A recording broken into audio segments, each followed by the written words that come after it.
வாழ்நாள் நீடித்திருப்பதற்கு ஆண்டவர் என்ன சொல்றாரு?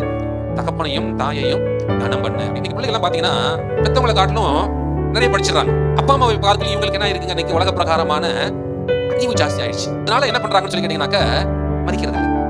அப்பா அம்மா சம்பாதிக்கிற சம்பளத்தை காட்டிலும் பிள்ளைங்க சம்பளம் எவ்வளவுங்க எங்கேயோ போயிடுச்சு இல்லையா? அந்த அளவுக்கு இன்னைக்கு ஜனங்க என்ன பண்றாங்க?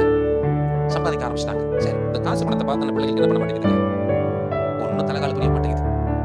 யாரும் என்ன செய்யறது இல்ல, மதிக்கிறது இல்ல. ஆனா இந்த வேதம் என்ன சொல்றது கேட்டீங்கன்னாக்க, உனக்கு நன்மை உண்டாவதற்கும் பூமியிலே உன் வாழ்நாள் நீடித்திருப்பதற்கும் நமக்கு நன்மை உண்டாகும் இல்லையா? வாழ்நாள் மட்டும் நீடிச்சதா பத்தாது, வாழ்க்கையில நன்மை வேணும். சரி, அந்த நன்மை இல்லாதவன் தான் வாழவே பிடிக்கலாம்பா. அப்போ நம்முடைய வாழ்க்கையில நன்மை உண்டாகணும், ரெண்டாவது வாழ்நாள் நீடித்திருக்கணும். இது ரெண்டுக்கும் நம்ம செய்ய வேண்டிய ஒரு வேலை. அதுதான் 3ஆம் வசனத்துல நம்ம பார்க்கிறோம். உன் தகப்பனையும் உன் தாயையும் கனம் பண்ணுவாயாக.